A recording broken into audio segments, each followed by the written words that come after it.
Welcome, everybody, to the Third and Gold podcast presented by Academy Sports and Outdoors. I'm Tyler James, and I'm joined, as always, by the one and only Eric Hansen. Together, we cover Notre Dame football, recruiting, and more for blueandgold.com on the On3 network. Notre Dame left Massachusetts with a 25-10 win over Boston College, but it came back to South Bend with even more questions about the kicking game ahead of Saturday's matchup with Navy. Because the kicking discussion is so prevalent this week, Eric and I figured we'd reach out to someone who knows quite a bit more about kicking than we do, and we're fortunate enough to have former Notre Dame kicker Mitch Jeter with us today. Mitch, thanks for joining us. Yeah, thanks, guys, for having me. Mitch, just to start, what has been your experience of watching Notre Dame this season? I pretty much have tuned into every single game this year, just because I know a lot of the players that are still there, and obviously, I only had a season there with the Irish, but it was a special season for sure, and glad the boys are rolling right now. Mitch, do you know? You would know Marcello, but do you know Eric Schmidt or Noah at all? Yes, obviously, I played with Marcello. Noah and I actually are both from North Carolina, so we grew up in the same kind of kicking area. So I knew him growing up, and then Eric, I guess he was around sometimes when I was playing, as he was getting recruited, but not necessarily on a personal level. I know Noah a little better. And do you guys communicate at all? I mean, do you ever reach out to each other? You and Noah especially? I've been in touch with Noah, more so at the beginning of the season and throughout the summer a little bit, but not necessarily, as the season has gone on, just because, I know how it is to be a college football player and have the bullets flying at you all the time. So kind of let the guys do their thing. I'm still in touch with a few guys on staff or, on the team a little bit there, but not necessarily recently now. I'm curious, when you're a kicker and you miss some kicks, do you feel like everyone is reaching out to you to try to support you? Does it get overwhelming at some point? It's like, hey, just leave me alone. I'm going to figure this out. Yes and no. I mean, sure, like it's not fun to go out and miss kicks, but it's not necessarily anything that you should treat differently. Whether you make or miss a kick, in my opinion, I always tried to treat every single kick the same way. Of when I would go out to try to execute a field goal, my mindset was similar if I made the kick or I missed the kick previously. So I tried to have a similar mindset, and I'm sure that every other kicker is very similar in that state as well. Mitch, can you take us through what happened with you last year? How the injury started, how you got past the physical part of that, and how you got past the mental hurdles, I guess, that comes with being injured. Yeah, obviously starting the season at Texas A&M last year, being able to start really hot and having a little bit of issues with the NIU game, and kind of other than that, like felt like I was in a great spot of kicking how I normally do, and as I went throughout the season, I was doing both kickoffs and field goals. And honestly, just think I had a little bit of wear and tear on my body. I was kicking off I believe it was the first kickoff of the Stanford game where I actually kicked a football. And when you kick the football, a lot of impact is taken onto your groin, your hip, your quad. And like something in my hip popped, right? So I tore something in my groin and ended up having some swelling, some bleeding, kind of my groin area. My leg was black and blue for like the next 3 weeks. So that was kind of what was going on there. It wasn't just like, hey, this guy, he just doesn't have it anymore. Like my leg was very in shambles. Right. But to be able to kind of bounce back, get that leg healthy, and then be able to come back in the playoff and hit some big kicks down the stretch was a lot of fun. But your mindset is obviously there's a comfort factor there, right? Of when I'm kicking the ball, am I in pain? And if the answer is yes, that's going to affect your mindset a little bit. If the answer is no, then it's like, all right, I'm back to myself. I can kick normally and not have to worry about physical factors. And who helped you through that mindset? Was it your family? Was it yourself? Did Marty or people on staff at Notre Dame help you? Yeah, I mean, a lot of credit to obviously my family. As any college football player or any person, you talk to your family a lot. So that was big for me, and then obviously being able to communicate with Coach Freeman, Coach Biaggi, Coach Schmidt on staff there. The Coach Freeman being the head coach, obviously, and then the two special teams guys I met with all the time. And then I would be in communication with a sports psychologist, which was pretty standard for all the specialists there. We'd always meet with a sports psychologist, whether that's one-on-one or as a group. So I was able to kind of meet with them as well and just kind of, either that's talking things out, visualizing. If we're in a different stadium, we do some things like that, but not necessarily anything else. That's cool. Mitch, as you made that return last season from the injury, when did you feel right? When did it, or did you ever feel right? Did it take till the off season to sort of get back to 100%? No, I probably, obviously injured it in the Stanford game, sat the Georgia Tech and Navy game, and I felt it in my leg kicking for probably the next 4 games of whatever that was. I don't even know. Florida State, Virginia, Army, Southern Cal. USC, four. yeah, so the regular season, Yeah, right? so USC, that was probably like the last time I was like getting pretty close to be feeling really good. And then we had a couple weeks off before the playoff. And then once we got back to Indiana, that kind of game, I was like, all right, I can kick and feel normal. And then, really when I felt my best back to 100% was when I was kicking off again, which would have been the Georgia game. Because I was like, all right, I'm back to the Mitch Jeter that I know, and I can do both jobs at an elite level. So that's when I felt the best.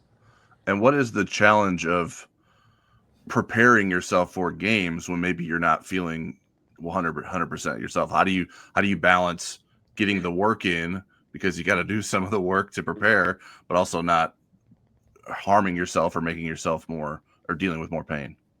I relate a lot of kicking to a golfer's mindset. Whether a golfer has a tweak in whatever back, neck, they're not going out to the range and beating balls trying to get better, right? Like they're being smart about how many balls they're hitting. That's kind of what I was doing, is being smart about how many kicks I would kick in practice, the rep count that I had, to still get quality work, but not be over kicking in a sense. And so you felt like yourself against Georgia. You must have felt superhuman against Penn State. That kick still gives me goosebumps when I watch it going through the uprights, and then they show your family in the stands going nuts. And can you take us through your mindset going into that kick and how it felt afterwards? Yeah, honestly, not a lot of people think about this, but I talk with the specialist on that unit a lot, myself, Reno Monteforte, and Chris Salerno, the snapper and holder. And, we all are pretty much in agreement that we felt like the harder kick was the extra point beforehand. It was after, I think, Greathouse's touchdown, and it was 23-24, and, whatever, there's probably 4 minutes left in the game, and we got to go out and make an extra point, tie the game, right? So that was probably a more stressful kick. But then when you're tied 24-24 going down the final stretch to hit a game winner to go to the national championship, obviously the headlines with that are, something that it creates a lot of pressure. But our mindset was just, hey, we're going to go out and try to execute. And we've been in pressure situations the whole playoff, the whole season. When our backs have been against the wall. So, we felt very confident we could go out there and execute. Mitch, the pressure aspect of that, there's only so much that you can sort of replicate in a practice setting. What did you find was the best way to sort of get yourself, I don't know, as nervous as possible or feeling as much pressure as possible in a practice setting? I really think Coach Freeman and Coach Biaggi did a great job of putting pressure on myself and the other specialists of, where that's just in periods of just being around the coaches, because those are the guys you're trying to impress, right? Like when it's game day, the coaches are on your side, right? The coaches, might be creating a factor in practice to try to mess with you, where on game day, they're all behind you. So not necessarily, I didn't, there is a different sense of practice to game of, kicking in front of 100,000 people. You can't really replicate that. But being in practice, trying to impress the guys that ultimately are holding the keys to your job, was enough stress in itself.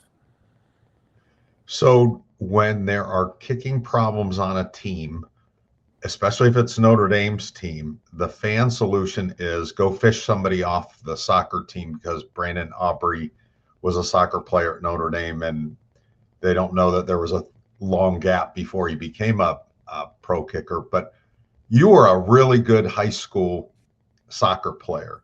So off of everybody on your high school soccer team, how many do you think could actually become a college kicker with very little training? It is, sure, it's an easy comparison because you both kick a ball, right? But it is, I started kicking a football when I was a sophomore in high school. And obviously I was, had accolades of being an all-state player or whatever in soccer. But that doesn't necessarily mean you're going to be a great kicker. Yes, there's a lot of kickers that come from soccer backgrounds, but there's a lot of hours that get put into technique, contact on a football. It's a completely different swing per se. In my opinion, somebody like Aubrey is changing the game because it's allowing these soccer players to have the thought of, oh, I could be a kicker, but there's still plenty of hours you have to put in. I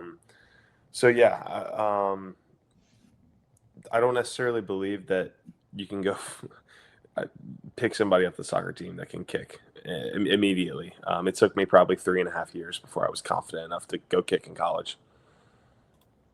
Right. And Mitch, Aubrey, it was 3 years working with a specialist before he actually started kicking in the USFL. So correct. Yeah. Tyler, go ahead. Mitch, you mentioned the pressure of the extra point against Penn State, and Noah Burnett missed an extra point the other day in a game and got pulled out of a game. I'm curious, why does an extra point bring such pressure? I think folks would assume it's like, well, that's sort of the given. You should always make an extra point. Why does the pressure build in situations like that when folks assume that would be automatic? Let me ask you guys this: do either of you play golf? I don't. I'm terrible at golf. So okay. Have you ever watched a big golf tournament? Yes. Okay. Do you think that the more pressure putts are the 4-footers or the 20-footers? Yeah, I could probably see the that. 4-footers, right? Because you're expected to make it. So yeah, it should be a given, right? So, so some of the guys, there is pressure because every kick is not, it doesn't always have to be 50 yards to make it pressure. It's every kick's the same. Of my snap, my hold, my kick have to be the same process. We have to be in like a connection, like a unit together, because if one minor thing goes wrong, there's probably a dime size area on a football that you're trying to hit. And if you miss that by a 1/4 inch, it could be the difference of making and missing the kick. And how about like holders and snappers and so forth? Do you get to like pick out your holder, or do they say, hey, here's your guy? Because I know one year with Notre Dame, it was 2014, they had an issue with the holder and they had to switch late in the season. How does that whole process work out? Usually you're able to kind of work with your snapper and holder. Sometimes you're in a pool of guys that have done it before, or if there was a previous year's holder that did it before, he kind of continues to do it. But usually the kicker gets the choice of, this is the guy I like to work with. We've worked together all summer, and you kind of get in that rhythm. But sometimes it's still a coaching decision. Like, they're going to put the best guys on the field to help Notre Dame succeed. So yes and no, I would say. Mitch, I'm curious how it impacts a kicker when guys are being, I guess, rotated through. Like in Saturday's game at Boston College, Noah misses an extra point. He gets pulled. Eric Schmidt goes out to attempt a field goal. He gets pulled. Then Marcello gets asked to kick an extra point. How does that impact a kicker? Does that make the mental process harder when it maybe you feel like if you don't make this kick, you might not be sent out to do the next one? I never was really in that position of rotating kickers. Maybe at South Carolina there was some time when I was kicking off that potentially could have some rotation there. And sure, like you don't want to mess up, but I think, like I said, the coaches are trying to put the best product for Notre Dame out on the field, and that they're going to make the right decisions to do that. And if that's a health related kind of decision, or if that's a performance related decision, I'm not very sure. But I wouldn't think that if you're on the field, as a player, you're trying to do your best all the time. Not necessarily worried about, if I don't make this play, I'm not going to play, right? Like that I don't think that's a thought. I'm curious too, in going from the high school to college transition. I was talking to Marty Biaggi a couple weeks ago, and he said that is a really big mental hurdle for most kickers. Yep. I look at your resume, and you kicked a 57-yarder in high school, and you were 8 of 10, so you made almost every field goal. I know that you guys had a really good kicker at South Carolina when you got there, and you didn't get to do the place kicking, I think, until your junior year. But would you have been ready as a freshman, and what would have been the biggest hurdle in going from kicking high school and kicking in college, like Eric Schmidt would have to do? Personally, I didn't think, sure, as a freshman, you come in, you're like big eyes, you want to play, right? Like, and I think I was, because I got to kick off, and that was probably the best thing for me, is I got to play and kind of get the nerves out, if you will. In my opinion, in my own experience, as I got older in college, I could look in a crowd, and I could pick out people as a young person. Oh, there's my parents, there's my friends. Like, I can see all these different people, right? But as I got older, it all becomes one color. So I'm looking up through the uprights, and all I see is garnet and black or green, wherever it is. Wherever I'm playing, as I get older, like you don't notice people in the stands. You notice, oh, they're all, it's a glob of blue back there that I'm kicking at, right? Like, so to make the transition from high school to college, it is a definitely a big jump, because you're in high school. I don't know many people that play in front of 100,000 people, let alone 10,000, unless you're at a big school in Texas, right? Like, so that's definitely a hurdle to get over. But I wouldn't think that would be, you play in probably 4 to 5 games, and that hurdle is usually over. Mitch, you've mentioned golf a couple times, and you're certainly not the first to compare kicking to golf in some way. Are you an avid golfer? And is there value to? Obviously, it's not the same action, but the repetitiveness of golf, and sort of the individual pressure on yourself that equates to kicking in some way.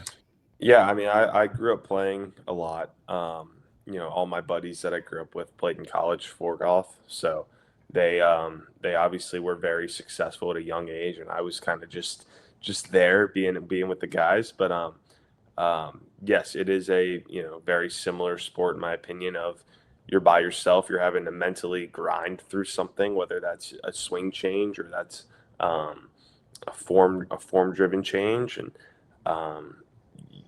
being able to compare the two, it's countless hours of fighting your own mind. And that's the same thing with kicking. Of, you're trying to make a gain, and you're working countless hours to do that. So I compare the two. I think a lot of kickers play golf, or a lot of specialists do, or have played before, and a lot of guys find comfort in it because it's what they do on the field as well. Mitch, take us through what happened after your eligibility was over at Notre Dame, what that spring was like, spring, summer for you, and then what you're doing now in terms of both football and non-football. Yeah, so I was in a master's program at the University of Notre Dame, in the Mendoza College of Business. I got my master's in business analytics this past May. So I was in South Bend from whenever the national championship was over, January 20th, until about May. I was in and out of South Bend a little bit, obviously doing school, coming home to train with my kicking coach a little bit, and ultimately trying to prepare for pro day. That was the biggest thing for me because I still had aspirations to try to get a shot with the NFL team. And, I was able to do pro day, get my master's, and I got a rookie minicamp invitation with the Minnesota Vikings in May. So I was able to go out to the Minnesota Vikings training facility and be there about 3 to 4 days, basically going through practice with Kevin O'Connell and their whole staff. It was really, really cool, a great experience. All their draft picks and guys like myself that tried to go in there and have a chip on their shoulder to ultimately try to get signed. I felt like I did really well at that camp. I thought I had a really good performance, and thought I was going to leave there with a contract.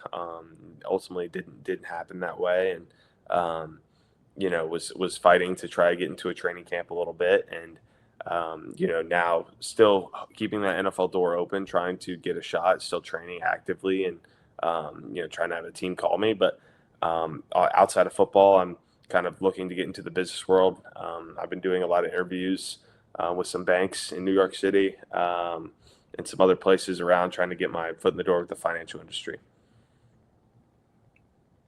Mitch, it seems like, particularly with kicking in the NFL, like it can sort of happen unexpectedly. You might not know when your next opportunity could come. Like, how do you balance like keeping that a possibility still and maybe feeling like you need to move on with your life? What's the difficulty of balancing those two things?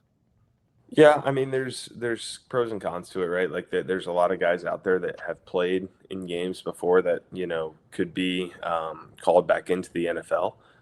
You're seeing that now with some kickers getting injured, or illness, or minor injuries. That kind of allows guys to get back in the door if they were in the league and maybe played 4 or 5 games and got cut. And there's a lot of guys out there that can do this job. And there's 32 jobs in the entire world for everybody trying to fight for it.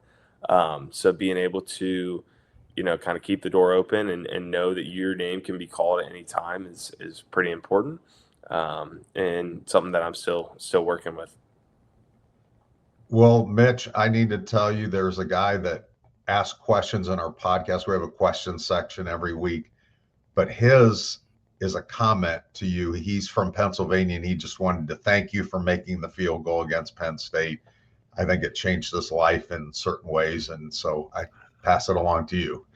Well, it definitely changed mine too. Obviously that's a great moment, and a moment that I'll have forever. I've got some really cool pictures, really cool mementos from that game, and it's very special to be able to kind of put your name into Notre Dame history like that.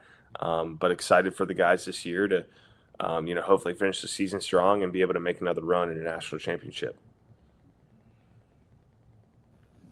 Well, awesome, Mitch. We really appreciate you taking time to talk to us today, and best of luck with your ventures. Absolutely. Thanks, guys, and go Irish. Before we get back to the podcast, I wanted to share a word from our friends at Academy Sports and Outdoors. The most festive gear of the year is back at Academy Sports and Outdoors. Don't miss the limited edition Magellan Outdoor Christmas Market Collection, only at Academy. Get exclusive 2025 gear and gifts for all your holiday parties, fun family photos, and Christmas morning traditions. Check out the entire collection, from matching PJs and holiday print fishing shirts and dresses to exclusive new Mossy Oak Snowdrift camo styles and more. Shop in-store or at academy.com. Need it fast? Get same-day delivery powered by DoorDash. Let your holiday fun begin with the Magellan Outdoors Christmas Market Collection, only at Academy. All right, now it's time for questions. You can submit questions to us on Twitter or the Loose Emoji board before every podcast. I'm at TJamesND and Eric's at EHansenND. First one I have for us is a bit of a long one from LDL Go Irish on the Loose Emoji board. If Notre Dame makes the playoffs, which of these will hurt their chances of advancing the most? Number 1, injuries. Those on the injury list not healing by playoff time or new injuries. Number 2, depth. Not having more players ready to play should there be an injury. If Jeremiah Love gets a nagging injury like last year, or if Jadarian Price keeps fumbling, the staff has no one ready to go since they are not playing anyone else. Number 3, run blocking. Run blocking regressed last week, in my opinion. When teams move and do not play straight up, our line has a difficult time adjusting their blocks, either due to recognition or bad footwork. Who calls the blocks on running plays? Number 4, young quarterback. There will be new wrinkles thrown at this young but talented quarterback in the playoffs that he will struggle with for a short time in a game. And number 5, in-game adjustments, especially in the first half. I was being sarcastic when I suggested weeks ago that ND coaches had a hard time with the tablets on the sideline. But Notre Dame is ranked 27th, 112th, 17th, and 6th in the country, giving up points first, second, third, and fourth quarters, and is now too many games to be a statistical anomaly. Well, I say hire this guy to be the statistician. He's got all the great stats. In the order I would put them in, from most likely to hurt to least likely to hurt, I went with injuries 1. Run blocking is number 2 for me. Number 3 would be the in-game adjustments. Number 4 would be depth. And number 5 would be a young quarterback, because I don't think he plays like a young quarterback. He's 4th in the country in pass efficiency and has shown a lot of poise. Yeah, kicking was conspicuously missing from this list. I would put that ahead of any of these things. The other concerns I have are short yardage offense and defense. I guess short yardage offense would be equated to run blocking.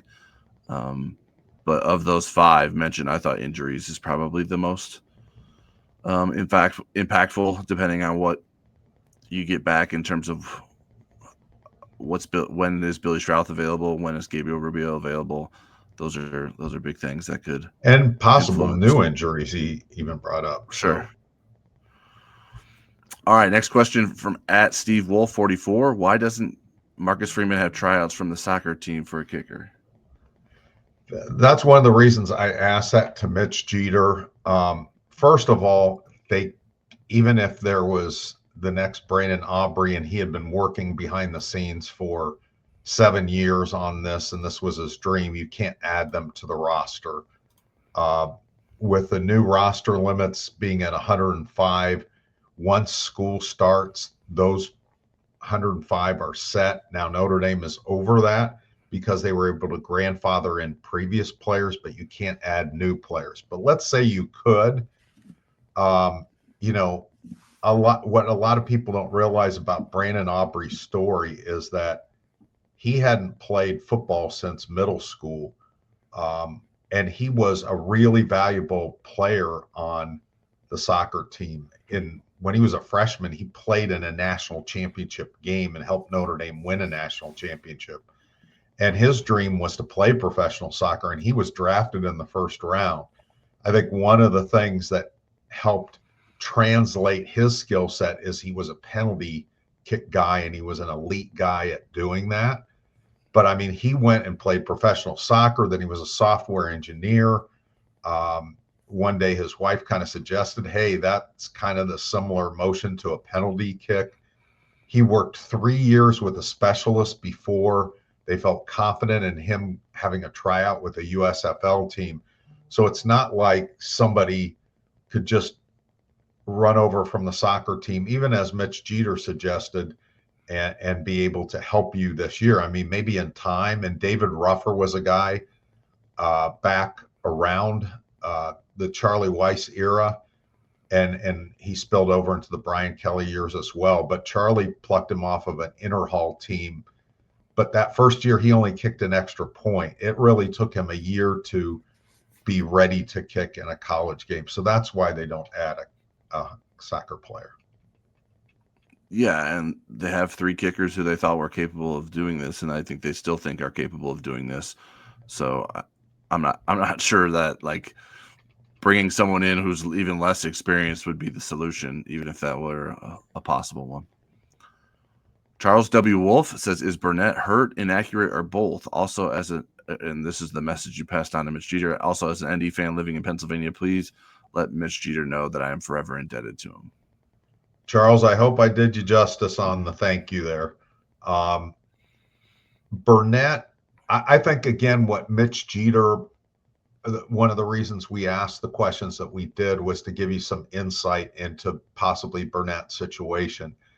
He's been intermittently hurt, and striking the ball really puts a lot of stress on the groin and the hip and so forth. And that's what he's dealing with. Is he 100%? I'm not convinced that he is 100% physically.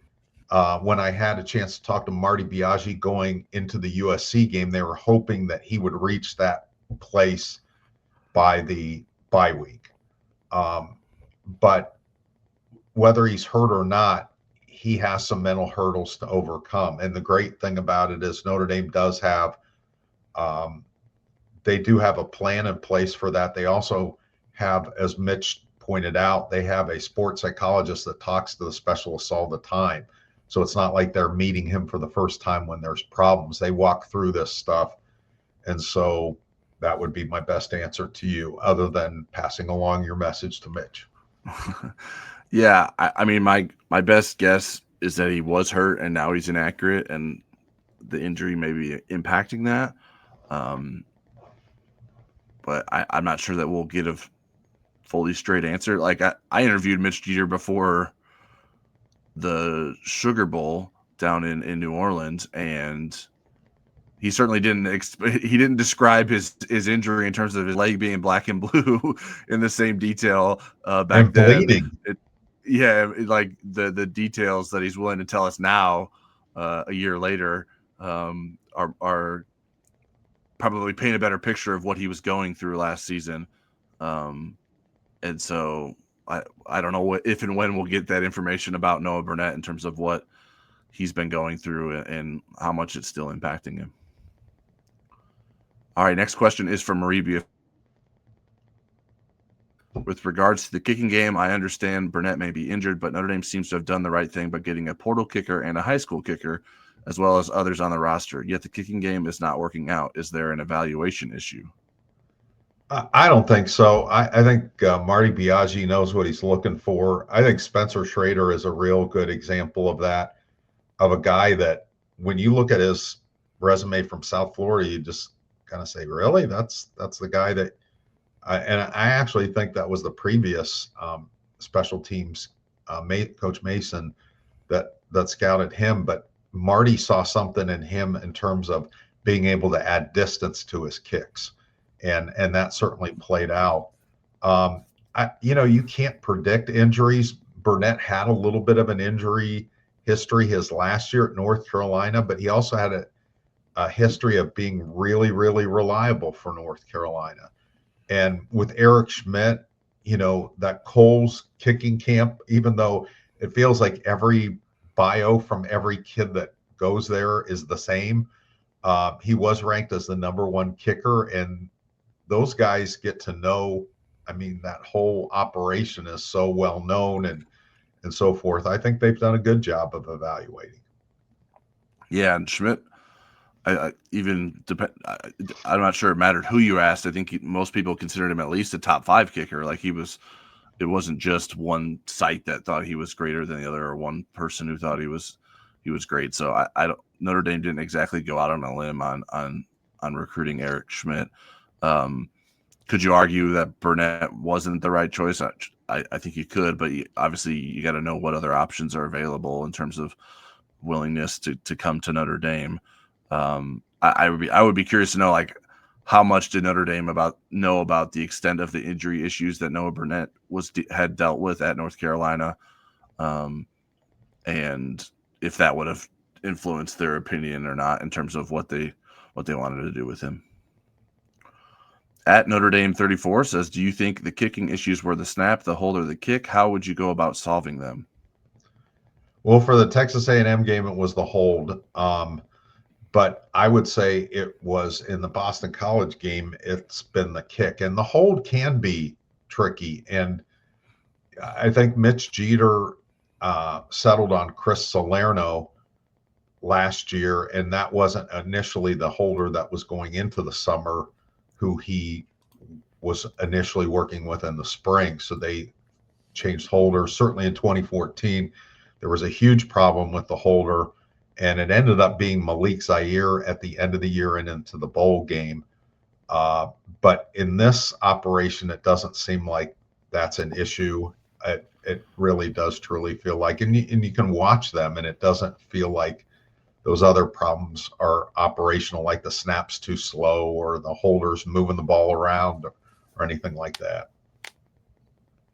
Yeah. We have no indication that it's anything other than the kick. In terms of solving it, my belief is sticking with one guy. Let Noah Burnett work through his issues on the field, unless he's physically incapable of doing that. And if that's the case, let Eric Schmidt take over and just keep him out there and let him work through his inexperience. All right, next question is from Marie Biafore at Biafore_Marie. How much of the lackluster performance from the Boston College game do you put on the coaches? Not only was the team flat, but also what did you think about Notre Dame's scouting of Boston College and the game plan that was called? Can you grade the offensive and defensive game plans? Well, I mean, ultimately, it's the coach's responsibility to have your team ready to play and play well. And, there are aspects that they did play well in, and there's aspects that they didn't. As far as the offensive and defensive game plans, what they did when Lonergan was in there, Dylan Lonergan, is exactly how I would have played Boston College. I would have really focused on stopping the run and putting Boston College in third and longs, and that's exactly what happened. And then they brought in Grayson James, who was more mobile, who was able to be involved in the quarterback running game. And I thought Notre Dame eventually adjusted to that and did a really good job against him in the second half. I think their biggest problems were penalties. When it was going to be third and long or fourth and long or getting off the field, there was a penalty that extended drives and let Boston College have the ball. But ultimately, Boston College scored 10 points and had 12 rushing yards. For the offensive game plan, I thought, again, that Notre Dame took pretty good advantage of the fact that Boston College was selling out against the run. Maybe Notre Dame could have made that hurt a little bit more than they did. I would dock them for the short yardage plays. That was a problem. They just weren't as productive as they needed to be. But I guess I'm not giving these letter grades, but that's kind of how I see it. That's what I'm more comfortable doing, and rather than a letter grade. Yeah, I didn't have major issues with either game plan, so I would give both of them Bs.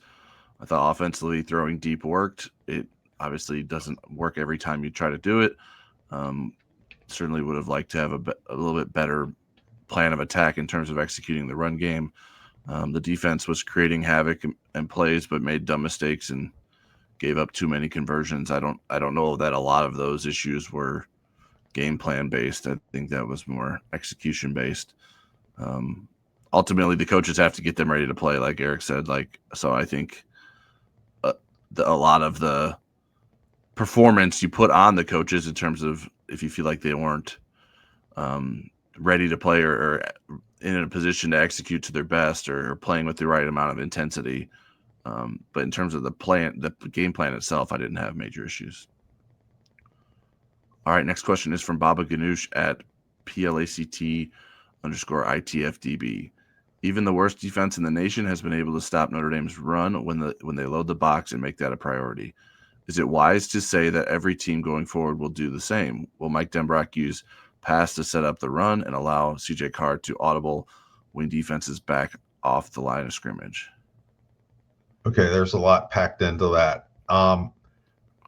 What the teams that remain on the schedule could see is defenses that are constructed a lot like them try the opposite approaches. USC was a really good run defense and not a very good pass defense, and they decided to lean into protecting their pass defense and playing a very light, sometimes a six-man box, which allowed Notre Dame to run crazy. Boston College went the opposite. They're not really good at either, but their worst suit is their pass defense. They leaned into selling against the run and saying, let's hope there's gusty winds. Let's hope CJ Carr has an off day, that he can't be consistent enough to beat us deep.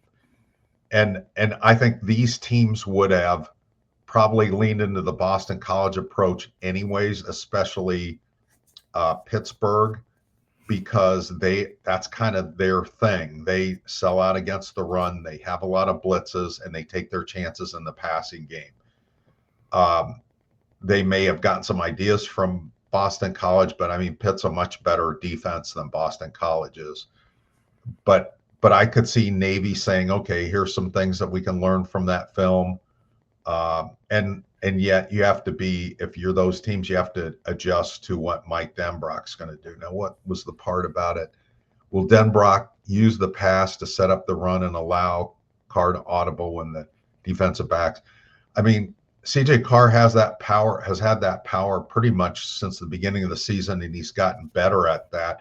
That's one of the things that separates him from a lot of redshirt freshman quarterbacks, is how well he can play chess at the line of scrimmage. So having his passing ability and his ability to read defenses and coverages and so forth at the line of scrimmage is a big asset. But I mean, it's never just, we're going to do this and we're not varying from this during the game. I mean, it's about trying to strike a balance with your offense, and it's about, adjusting during the game. Yeah, and I thought Notre Dame tried to set up the run with its passing game against Boston College. The first 4 plays of the game were pass plays. I think most of the plays in the second drive were pass plays. The end result wasn't what Notre Dame wanted. Don't score touchdowns on those drives or even get field goals, but that, I think, it sometimes it's harder to execute the passing game. Like there's more moving pieces involved in terms of trying to complete a pass, and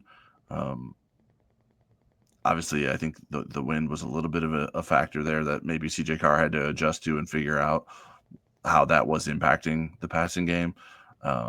So I think we're going to see similar attempts from defenses, and I think Notre Dame will continue to try to throw over the top when given those opportunities. Baba Ganoush with another question. In light of Notre Dame's short yardage woes and Price's fumbling issues, is it time to put Aeneas Williams into short yardage situations?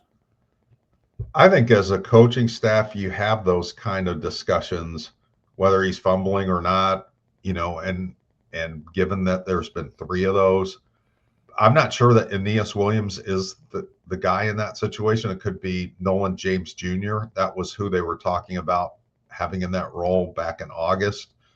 But here's what I think as far as Price.